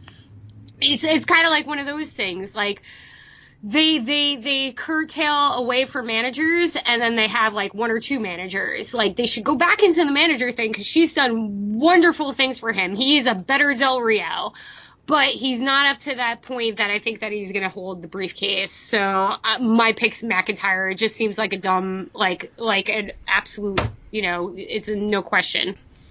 This is not going to be an interesting pick or just to be different. It's Drew McIntyre. It has to be Drew McIntyre. If anybody else wins this, I mean, You'll be shocked. Why? Like, right? Like everyone, I'm sorry, no one else has the claim that Drew McIntyre does to this, on top of the fact that he lost to Roman Reigns that we're all supposed to forget at WrestleMania. And I actually think it should have been the opposite of Drew going forward winning Absolutely. That match. But we all wanted the feel-good moment. Vince wanted to make sure everyone had a smile on their face, and having Drew lose. But so Drew could really pick things back up here. He would be an awesome Money in the Bank briefcase holder from week to week, coming out, cutting promos, saying that when I'm coming for this, you'll never know when I'm coming for this. Scary though too. He's legitimately scary. Like, he fucking scare. Oh, I'm sorry, I didn't mean to. That's okay. He scares me. He legitimately scares me. Like, he's just got this like I'm gonna murder you presence. He's just scary, and I think he would be a great briefcase holder. Yeah, he has the authenticity and believability that not a lot of these guys do. He has that. Since he came back to WWE, he is a changed man. He's a guy that has confidence. He has that presence that you can't teach. He's clearly gotten more muscular. He's just got that killer instinct, that feel to him. Again, you can't teach it. And so he would be an amazing Money in the Bank briefcase holder, especially if you have a babyface champion that he's going after and threatening every week. It's a great matchup. Finn, no, he's got a championship, and it just doesn't make sense, so no. Ricochet, too early. Andrade, yeah, I mean, none of these other make sense. You could have Baron Corbin win 2 years in a row. My God, I shouldn't even speak that. And then you have Randy Orton, who is simply there to figure. We're all just he's there so we can all imagine the craziest RKO that he's going to deliver, and it's probably going to either be to Ricochet or Ali. So one of those two is taking probably an RKO off the rafters. I mean, it's going to be something insane. That's what Randy Orton is there for, is to deliver the death-defying RKO out of nowhere at this point in his career. So Drew McIntyre keeps or wins the Money in the Bank briefcase. Does he cash it in that night? I don't think so, but he's going to be a pleasure to watch after tonight. Absolutely. I totally agree. I didn't mention Ali, too, who I absolutely love. I think he's great, but they're not going to give him the briefcase. It's just, I mean, going back to McIntyre, he was the chosen one, right? He left. I don't understand how, like, Vince works with this Roman Reigns things, and then he doesn't go back to the McIntyre thing. Like, this was supposedly the chosen guy, and now, in this interpretation, since he's come back, he has been the kind of chosen guy. He's kind of lurking in the rafters, but his presence is huge, and I just don't see anybody beating him, not even Randy Orton. As much, as Randy Orton is a presence in the WWE, he's going to get knocked out by him. Yeah, no question. All right, so Mysterio and Samoa Joe. I think Samoa Joe wins because Samoa Joe only wins at pay-per-views and gets his ass kicked every other time that he's in a match. Gets rolled up, gets clean finished. He has one of the worst win-loss records of a champion in WWE history. It's a massive disservice to Samoa Joe, who came out with really guns blazing as Triple H's heavy, ends up facing Brock Lesnar, and to me at the time was one of the I was looking forward to that match so much. And when Brock Lesnar beat Samoa Joe, I was a bit disappointed, but at the same time, I loved Joe's comeback, which nobody talks about. And he said, Brock Lesnar, you didn't beat me, you escaped me. And that was just, I was like, yes, like that's exactly who Samoa Joe is. Even in defeat, he's defiant. And it's just a disservice to see how many times the booking and the creative decide that it's okay to see Samoa Joe lose week after week after week. And it just takes away from his credibility. I mean, he comes back with an awesome promo and then gets his heat blown off because a babyface beats him, roll up, whatever. I'm just tired of seeing it. He's a United States champion that never wins and somehow just squeaks by to retain the belt. I hate it. And I want to see Joe go on a tear, just running down and I thought they were going to do that at WrestleMania once he defeated Mysterio in record time. This is the reset button, the refreshing Joe. He's going to be a buzzsaw going through his competition, and that wasn't the case. So my prediction is that Samoa Joe wins, but it's probably going to be a competitive matchup in Rey Mysterio's defeat. I totally agree with you. Joe is my pick. Touching on Samoa Joe, he's like Kevin Owens to me. The two of them are probably the best people on the mic in the Federation right now, in all of WWE. He has been undeserved. Like they've run with it, but they haven't run with it. It's a weird thing. He is so good on the mic. His promos are just, you want to see him run through everybody, and he should. As I said earlier, him and Kevin Owens are the only two people that I could credibly believe seeing beat Brock Lesnar, and I was disappointed when he didn't beat Brock Lesnar also. He's a champion. I'm happy that he's a champion. It's the U.S. champ. I think Samoa Joe should have been WWE or Universal champ at this point. Nobody can touch him. He has a presence. He's a monster. He's a great heel. He's doing some of the best work on the mic that he's probably done in his career. Even the AJ Styles feud, when he was doing the whole thing with his wife, I was just like, yo. Like, showing up at his house. Yeah, and like just talking about his wife. Like, I loved it. I thought it was great. And I just don't understand why they don't see these things that the fans see, and it can't just be about looks and stuff like that. Like, he's a big Samoan dude. Like, look at all the other Samoan dudes that have looked like him or been as big as him. They don't all look like the Usos and Roman Reigns. So, yeah, absolutely Joe wins. And it's just because also Mysterio is just kind of enhancement talent right now. He's like a Randy Orton. Like, he puts people over. He's had his day. Mysterio's still great in the ring. and it's going to be a good match.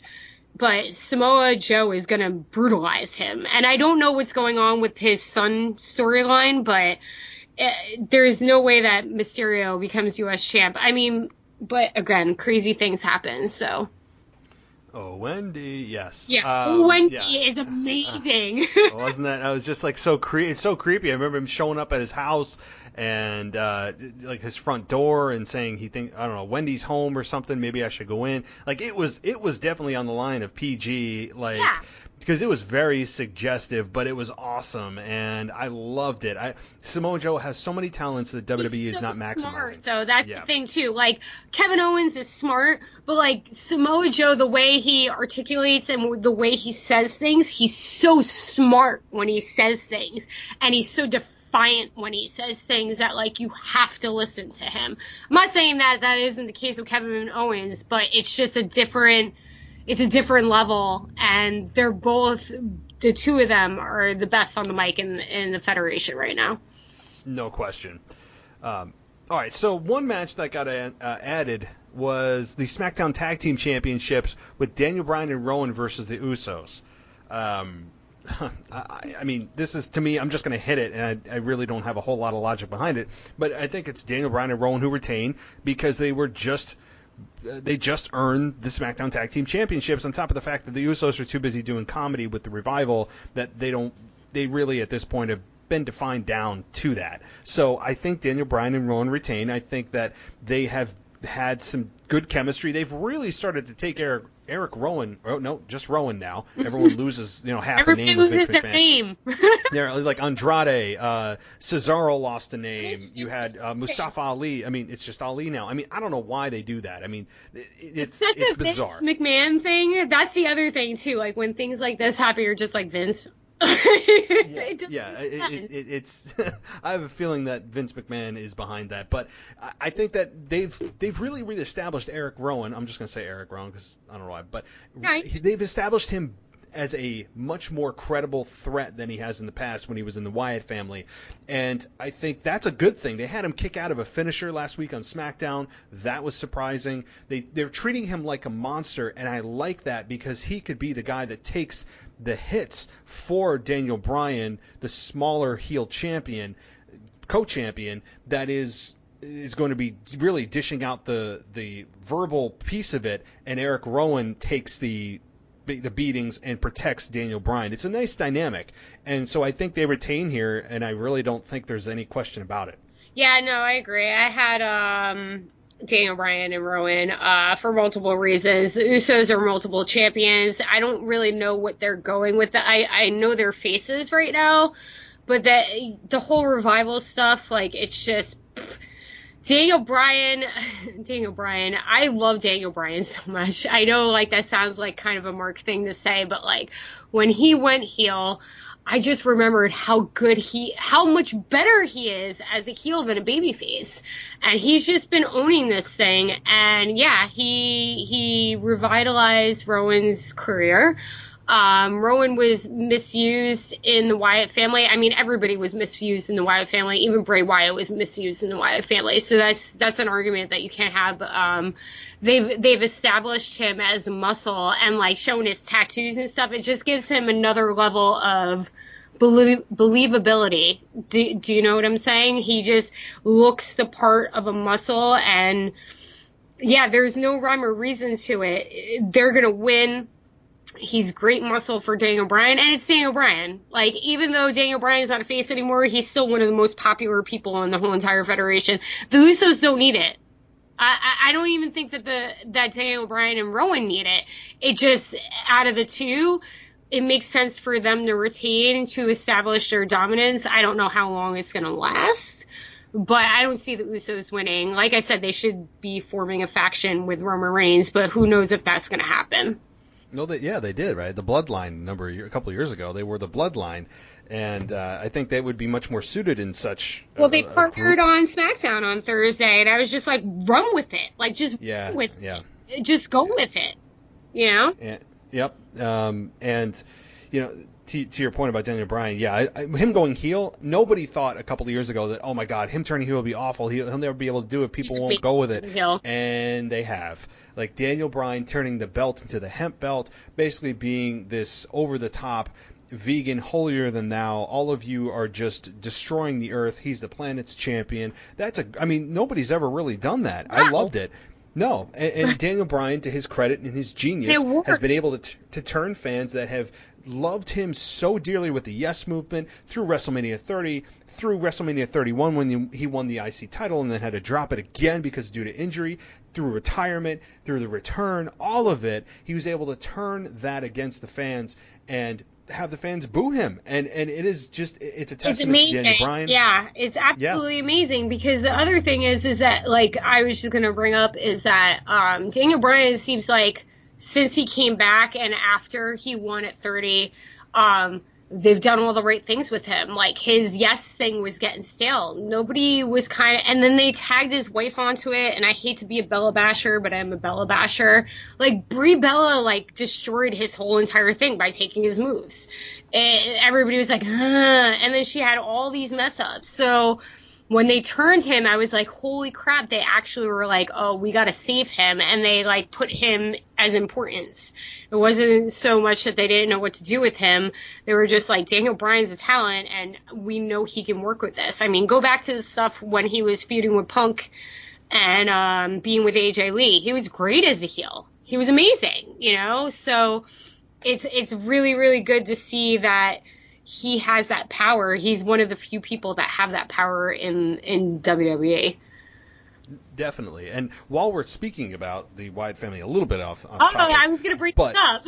Yeah, because this is the one thing I want to talk to you about before we close things out is the Firefly Funhouse. Now, I have been, and I've said many times that even from week one, I said it's weird. It's a very startling difference from what he was as the Eater of Worlds. And he comes out in a sweater vest and basically a faux children's show and all that. And I said that this is, while it may not make a whole lot of sense and you may think they're destroying his character, I said we're all talking about it. It had the highest number of views on WWE's YouTube. It was the talk of Raw that week, and it continued to be. And obviously we're in the third and fourth week now. And this week we got to see what he was up to with the mask that, I mean, everyone is talking about it. It was developed by a movie, I don't know, the guy who developed Leatherface and all that. Yeah, like he did the Slipknot masks. Yeah. So, I mean, it was clearly the talk of the WWE this week. I'm loving this. How it's going to translate into the ring, I don't know. But so kind of a two-part question. Number one, do you think that we see Bray Wyatt in some capacity tonight? And also, what is your overall feeling on this change of character for Bray? I think we see him tonight. I don't know where. I don't know if it's going to be during Daniel Bryan's match because of Rowan, because of the connections, or if he's just going to show up to mess stuff up, like just to be like, hey, I'm here. As far as how I feel about it, it's good. I loved the whole idea of the Wyatt family when it started. Bray Wyatt was done a disservice by the WWE as soon as he got to the main roster. I mean, I know, again, it's an NXT main roster thing. The guy is so creative. I've been reading stories since the mask debuted on Monday. This was all him. This was all him. This was his idea. He reached out to people and he made it happen. And he's such a good promo person. He's good in the ring. He's solid. I mean, he's a legacy, yeah, but like you don't even remember his legacy. And it's just, I'm glad that he's trying to refresh himself. I love it because I'm a weirdo and I like all that like serial killer cult stuff, and he's totally trying to like lure children in, and it's kind of questionable and it's borderline and it's risky, especially when you're supposed to be putting out a PG product and they're moving with it. And if they do it right, it could be huge, but I love it. I was kind of like on the fence at first because I didn't know what was going on when they were doing the teaser promos for a couple of weeks when they were just showing like the doll and the vulture and stuff. I was like, this has to be Bray Wyatt. Who else would this be? So it matches to his identity and stuff like that. But yeah, they need to reinvent Bray Wyatt because he got screwed. Like, to put it point blankly, they made him a joke. They didn't know what to do with him, and I don't know if it was creative. I know it wasn't him, but somebody like blocked him when he was trying to move forward. And I think it's a good revival for it, and we just gotta wait and see. He's terrifying, but I love it. I think it's great. I like when they do weird things within wrestling, and I definitely think he shows up tonight, though. I mean, if he doesn't, then he'll show up tomorrow night, but I think that it's kind of, since he debuted the other persona and showed his other side of himself, he's got to show up tonight, right? I would think that. The only thing that would make me hesitant is that he just had his baby girl, I think. Yes. So maybe he's taking a couple of days off, and he'll have another episode of the Firefly Funhouse tomorrow night on Raw. I mean, that's a possibility.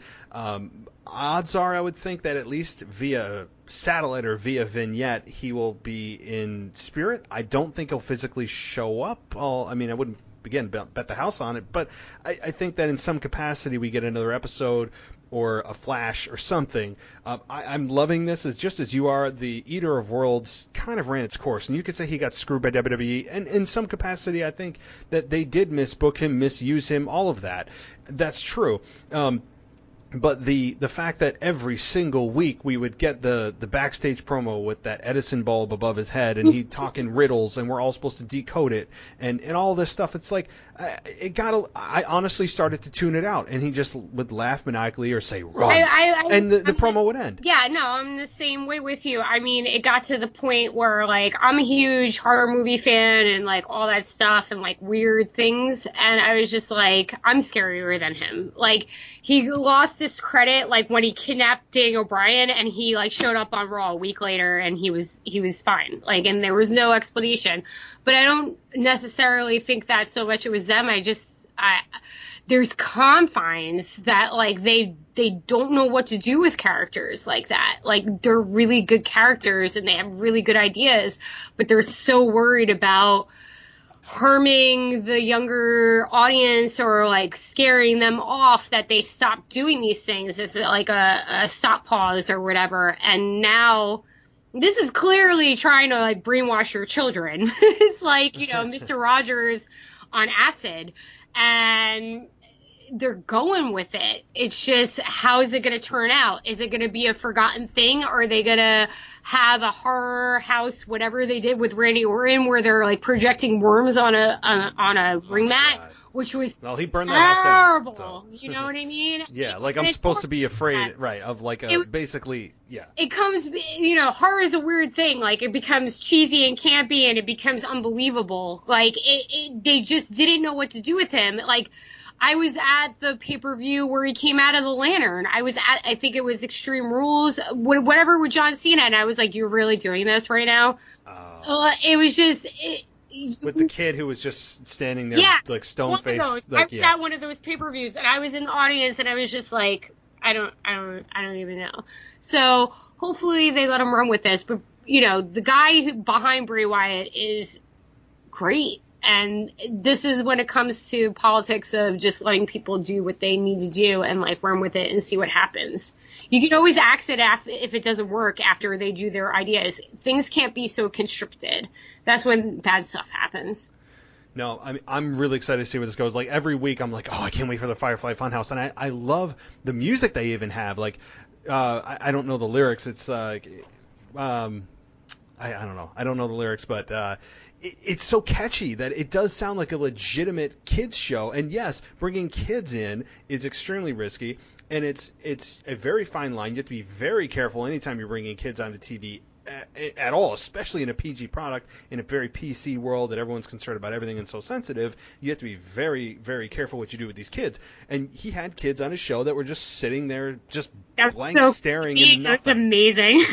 Yeah, I loved it. I have to. It was just awesome to have them just all sitting there like they were hypnotized, not moving, not staring, not making anything. I don't think any one of them even blinked. It was great bringing them in.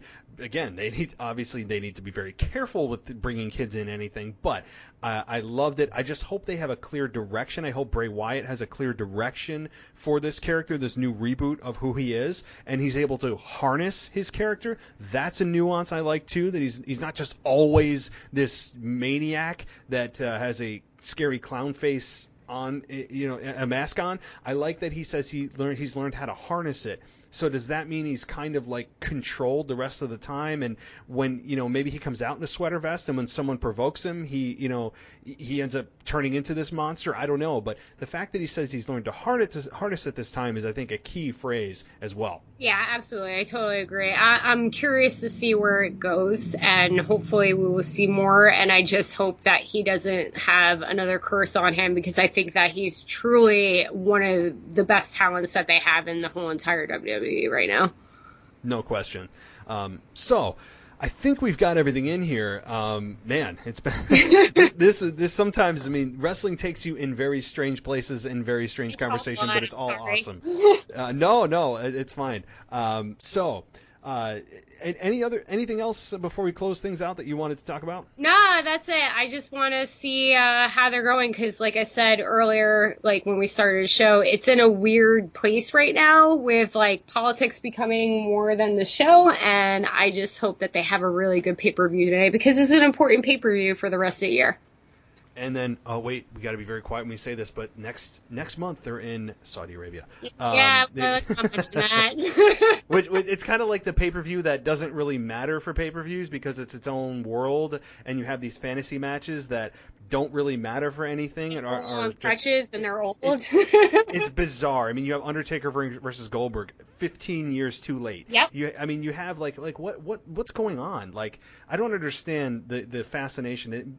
Saudi Arabia must be shelling out a crap load of money to WWE to bring these stars in. Crap load of money. That's the only reason these things are happening, and it's very controversial, and that's another podcast, but I didn't even watch the one last year. I just kind of ignored it. So the crown jewel, the two words that WWE like to scrub from their memory. It's and they're going back, and they have more than, I think they had a total of like 10 shows that they agreed to do there. So, I mean, even after this one, they got 8 more to go, I believe. So Saudi Arabia isn't going anywhere. But it's funny, the graphic that WWE put up, it said like the Super Show, I forget the name of the actual pay-per-view. I think it was like the Super Showdown, I think. Mm-hmm. And yeah, Super Showdown. And where they said it was in the smallest text you could possibly come up with. And it said like Jedi or something. But they didn't even say Saudi Arabia. They just put like the name of the city and the arena or the stadium. They just will not put Saudi Arabia. And I understand why. It's just very ironic that they don't even publicize where it's at. They'll just say the name of the city, and you're just supposed to just know where that is. So they are trying to distance themselves from the last disaster that was Crown Jewel. Yeah, but they already signed into it, and they could pull out of it, and they could. Vince McMahon could pull out of it. The company could pull out of it, but they choose to do that, and that's a moral money thing that you could talk about for hours, but. I don't want to see, honestly, in general, I don't want to see The Undertaker wrestle anymore. I want him to be retired, sitting on his lawn, like, playing with his kids. Like, they just keep dragging him out. And, what happens if he really gets hurt one day? Yeah. So it's just, it's a contentious thing with me. So it is. And I love The Undertaker. And I selfishly I'd like this to watch him wrestle. But at this point, it's painful to watch him wrestle. And I don't want to change the memory that I have of The Undertaker, of who and what he was, to what he's become now, and it's just a shell of himself. Yep. And I hate it. I hate it because I feel embarrassed, and I feel like I'm watching this going, okay, is he going to get hurt this move? Is he actually going to get hurt now? Like I feel like he's so brittle. The whole entire match. Send Hogan out there. He wants to do that stuff. Hogan would do it until he's dead. I mean, Hogan, but as long as I don't have to see Shawn Michaels' bald head again coming out of retirement, terrible. please. That was so distracting. Like, I know that shouldn't distract me, but it took away from the match so much. It takes away from Shawn Michaels. Like, Yeah, the guy had integrity. He's one of the greatest of all time, and like you're watching him as an old man. And, like, the Undertaker can kind of hide it with like makeup and stuff like that, but like, just let him be, man. You don't need them. This goes back to, you know, utilizing your talent and actually making him worth, and don't make him a joke. Like, it's a sad thing. Politics and wrestling. I'm just pretending that never happened, because to me, Shawn Michaels stayed retired and he did not do that. Like, absolutely. In my mind, never happened. So, Mary, listen, it's been awesome. Before we end things out, though, let everyone know where they can get in contact with you. You guys can follow me on Twitter at Mare Bear. I'm sorry, BARE. And on Instagram at Poppins311. And it's been so awesome talking to you for like 2 hours. Yeah, I know. See, this is what happens. Like, wrestling just takes away. Like, it's like you're in a time warp when you talk about wrestling, because you get so involved in it and it takes you back. And, yeah, I mean, it's crazy. We'll have to do this again for sure. And it's been awesome having you on the show. Thank you so much for having me. It's been a real privilege. All right, now go watch Money in the Bank, and let's see how we do with our predictions. It from the beginning. Yeah, me too. I had my back to it the whole entire time. All right, have a good night. All right. Thank you. Bye. Bye. Yep. Bye. All right, guys, so you got to check out this website. It's called royaloutlets.com. So what exactly is it? Well, they got a bunch of stuff that they sell that's really high quality, but one of the things I want to talk about is a back posture brace. So why does this matter? Well, most of us have issues with back posture. We may not even know it. And there's a product that they sell there. It's the back posture brace. It comes in all different sizes. So small, medium, large, extra large, XXL, you name it, they got it. It also has fast, free shipping. So you got to really check this out. So what exactly does this have? Well, and what does it do? It improves your standing posture by using the posture corrector, and it'll be aligned and trained to your back muscles to achieve a long-lasting, healthy posture every day. So it is also adjustable, it's comfortable, it's the perfect fit. Other consumers claim they fit most body types, but they offer products that only fit for smaller body types. They can guarantee that their product sizes will fit effectively on plus size and regular size body types. So check them out. It's a 100% satisfaction guarantee, as well as a 30-day money-back guarantee. So check it out at royaloutlets.com and fix your posture today. So we all know that CBD oil has been legalized, and I use it myself. My wife uses it. It's great to calm your nerves and really eliminate anxiety. It's going to really help you guys out, I promise you. So there's a website that offers it, and I've tried it, and I can tell you that it's the real deal. It's uscbdoil.co. uscbdoil.co. But beyond helping with anxiety, what else does it do? Well, it promotes natural sleep hormones, regulates stress hormones, as I talked about. It also improves extinction learning, which is the reprogramming of the brain's response in certain circumstances. So check this out, guys.